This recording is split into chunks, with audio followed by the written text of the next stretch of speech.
Welcome to the fourth episode of P.A.C.E Unlocked. Get ready for an engaging conversation about the VAE model, where we dive deep into behaviors, habits, and systems that drive consistent execution across different industries, with President and CEO Jim Ponder and CIO Kelly Mayberry. Let's unlock it. Well, it's good to be back with P.A.C.E Unlocked. And last time we were here, we were talking about trust meets technology and the way that we built our turnkey goal system. But before we get into building all of the goals, a key component needs to happen, and that is the vision, alignment, and execution, or VAE, so that you can come up with those high-level overarching company goals to build all of the supporting goals around. So we're going to talk a little bit about that today, and I'm going to hand it off to Jim so that you can kind of explain what the VAE model is, and we'll jump in and have a fun conversation around it. Thanks, Kelly. The VAE model foundation is really in trust, and trust is what we talked about in the trust and the technology piece last time. And VAE, vision, alignment, and execution, it's an elegantly simple model that any company can use. And in fact, many of our customers locally, nationally, and around the globe use the VAE model. So when we talk about vision and we talk about alignment execution, and in each one of them, there's certain things that we call drivers that help make that model come alive. And it's a model that people, once they learn it, they can apply it to anything from the most complex initiative or goal. And we talk about vision, and when we're talking about vision, we're really talking about an initiative or a goal, not necessarily a vision for the entire company.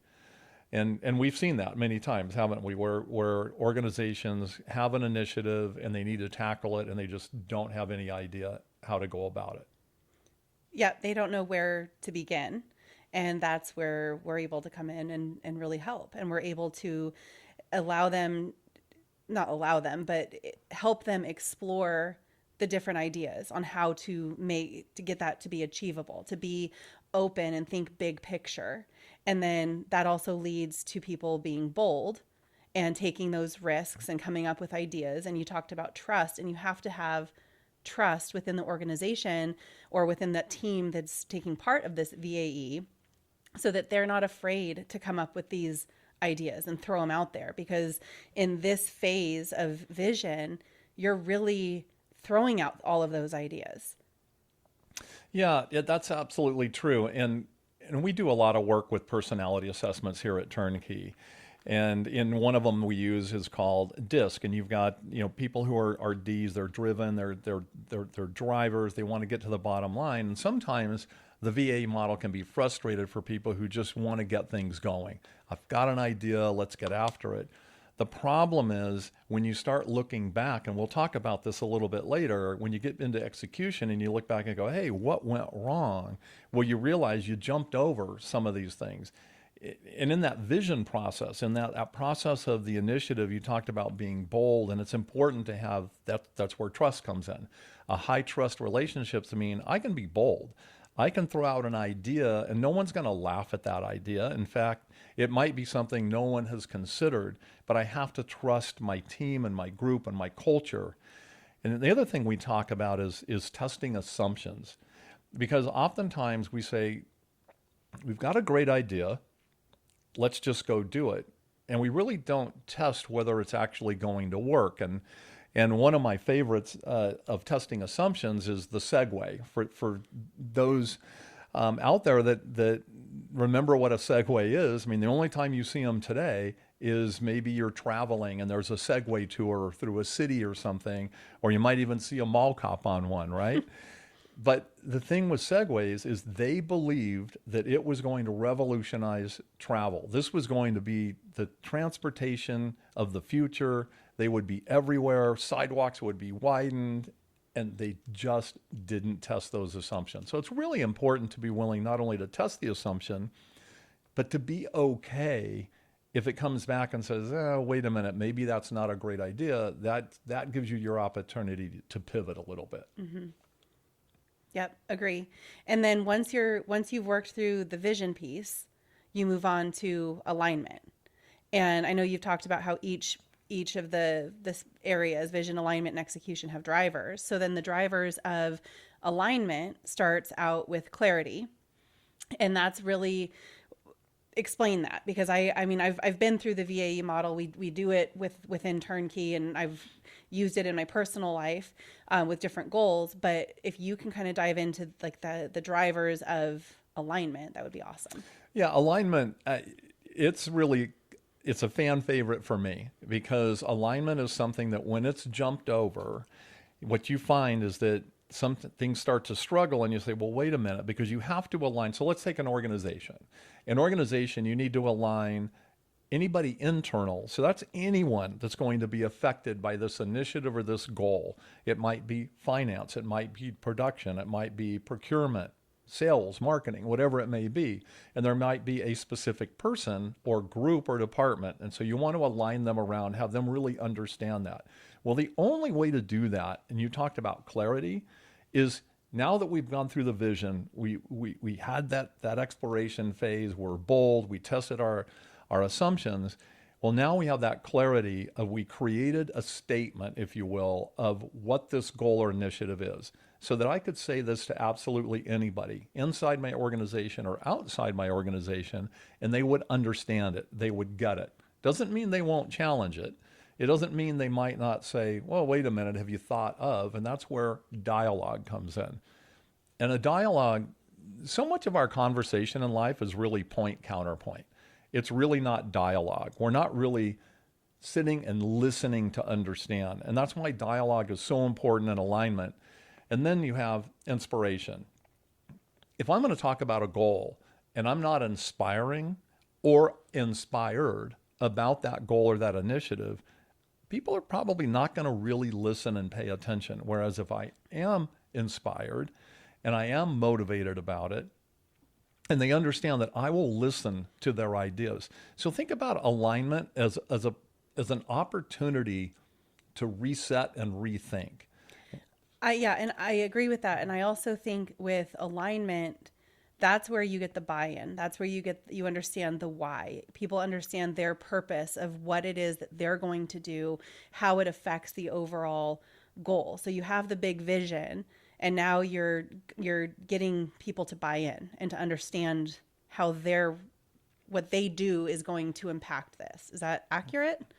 Yeah, that's accurate. And so when people understand that, and so let's say it's my team came up with a vision, and we went through the vision piece, and now we're out there and we're doing the alignment piece.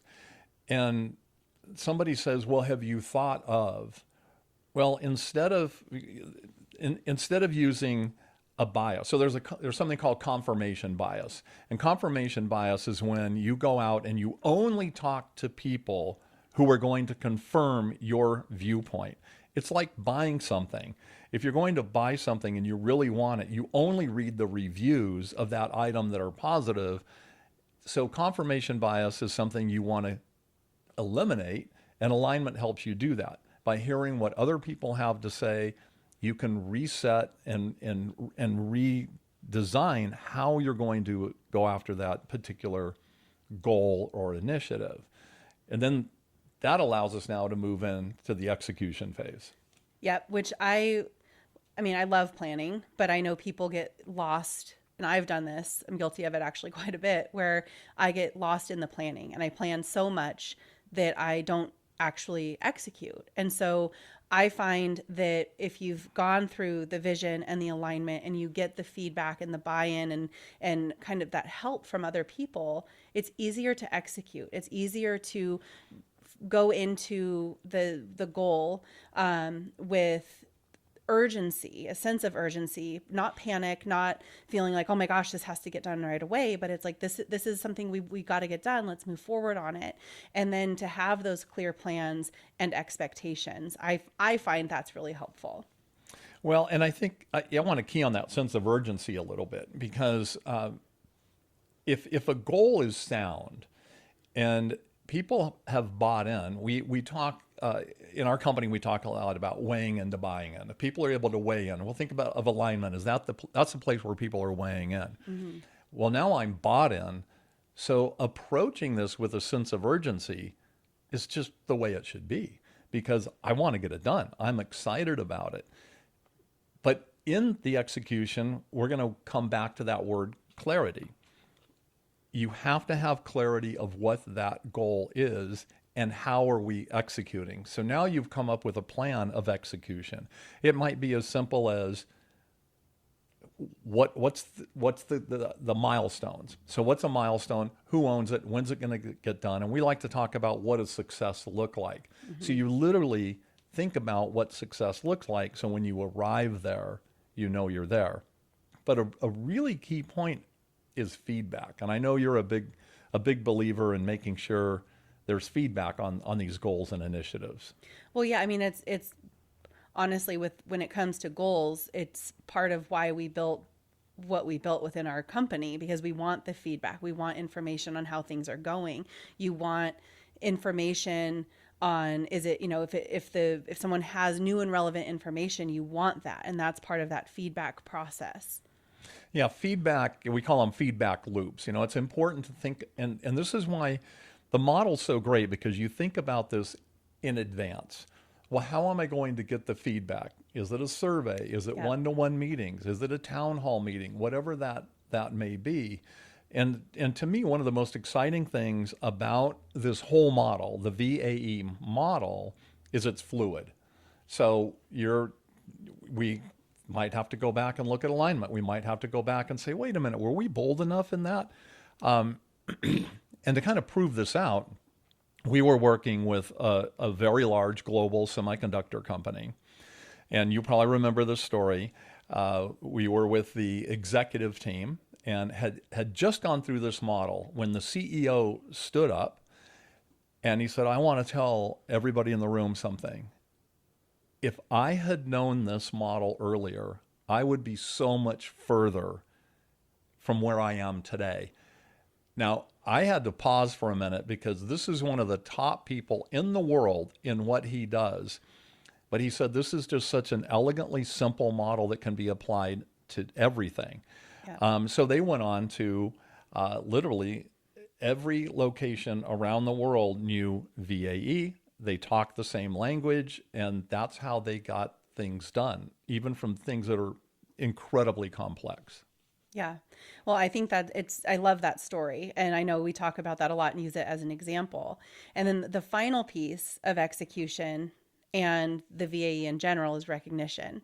And it's recognizing the fact that you've accomplished a goal, the people or whatever it is that they're working on, and that the people that have been involved in it are recognized. What's your best tips on how a company or an individual could go about recognizing that gets accomplished? Well, I think recognition comes in a lot of forms, and this is not about everyone gets a trophy. That's not, we're not believers in that. The recognition is recognizing small wins all along the way. Every time something happens and it's great, it's hey, job well done. That's nice. When you accomplish the goal completely, maybe it's as simple as ordering a couple of pizzas, but something to be able to say, we recognize your work, we appreciate your work, and we're excited about it. And it shouldn't be just at the very end. Another story about the vision alignment execution is I had an opportunity to be at another one of our customers' offices. And I went into the conference room, and I'd been in the conference room many times. And I noticed up on the wall on both sides of the conference table were the words, beautifully done, vision, alignment, and execution. And they were on, as I mentioned, they were on both sides. And I asked the CEO, Brian, so Brian, tell me the story. I mean, I'm excited that you've put this on the wall, but tell me why it's on both sides and tell me the background on this. He said, Jim, once we learn the model, nothing gets done in this company without applying the VAE to it. And he said, I put it on both sides because I want people to understand when they're sitting in here that that's what we do and that's how we operate. And then we got into a conversation about how what they've really discovered is VAE, I mentioned this earlier, can be a very complex, or it can be simple. It can be something that you're making a quick decision on, and you just simply hold up against it the VAE model. Did we do the vision process? Did we align people around it? And do we have an execution plan? It could literally be done in minutes for things that are fairly simple. And then you mentioned earlier, it works in your personal life. I was just going to ask, like, to go in, because, we obviously can go in and we help companies run a full-on VAE session. But if somebody wanted to take this and put it into their personal life, I know for me, I love a journal, but it's something that you can literally write out in a journal, or type it up on in a Word doc. But what is that little takeaway that somebody could go and do tomorrow if they've got something in their life that they want to accomplish? We've talked before about Bike MS, right? So we're getting ready to do Bike MS in October, which it's a big ride. You got almost 100 miles over 2 days. Using that, what are the steps to be able to plan that out with using VAE? To knowing that the goal is to cross that finish line and do it with a smile on your face. Well, that's actually a great example. And I was just talking to a new writer. And so the first thing was, well, what's the vision, and have real clarity around that. And as you know, there's multiple distances, and they decided that they were going to do the 100 miles over the 2 days. Well, that's their vision, and they're being bold about it. Well, now it's the alignment piece. And so we got to talking about, well, who do you need to align around this? Well, I need to make sure that, number one, that I have time and that my family understands I need to go on these training rides. I need to maybe get a coach, or maybe I need to make sure my bike's tuned up. What team am I going to join? What about my fundraising? Whatever those pieces are, and aligning all those pieces around it. And then he created an execution plan, which was simply, here's what I need to do. I know the date of the ride, and here are the training rides I need to do. So it can work for just about anything. I mean, we've worked with companies. One company did an entire reorg using VAE. Another company decided how they were going to embed certain aspects into their culture using the VAE model. Another company in the technology space, they had very specialized technology, and it was highly customized to every single customer that they worked with. And they needed to really think about, well, how do we bring this to market to more companies? And they used it for that. So it can be used for just absolutely anything that's an initiative or you need to make a decision about. Yeah. And honestly, it's one of the reasons why I love doing what we do, is because we can go in and we can help companies and organizations, but so much of what we do can also be taken and implemented in people's personal lives. And it's just helping people be better. And that is, I know you and I, we have a servant leadership is at the core of a lot of what we do. And so that excites me. And I love that VAE is such a simple thing for people to be able to do.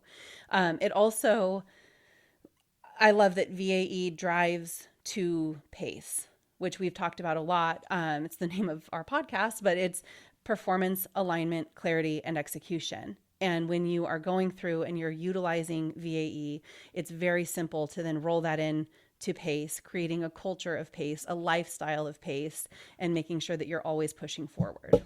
Yeah, absolutely. And something that you can do tomorrow when you're meeting with your team, or you're going into a meeting, or if there's a goal you're working on and maybe it's struggling a little bit, just pull your people together and say, go around the room and ask them, can you tell me exactly what it is we're working on? What's the goal?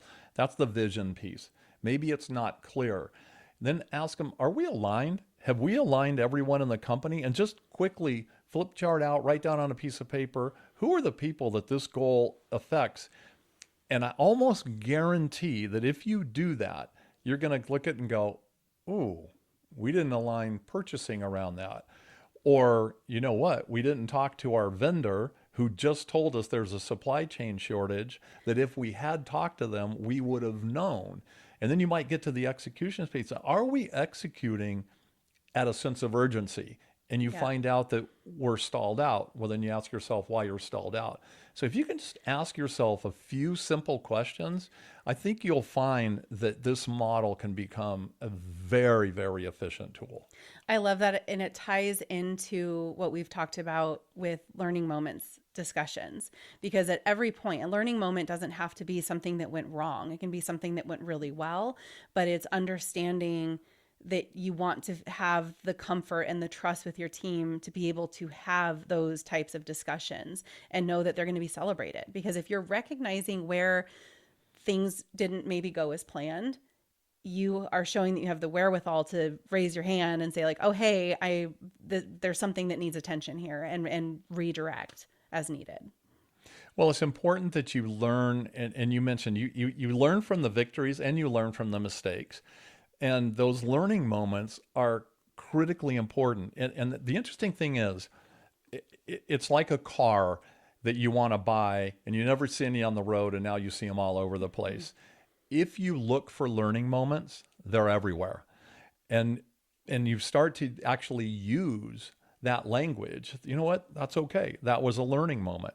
Now, we don't want to repeat those 25 times. Well, the goal is right? it's a learning moment. You Exactly. learn from it, you move on. And if it's a good moment, yes, repeat those. If it's something that you're needing to fix it, learn from it, and go forward.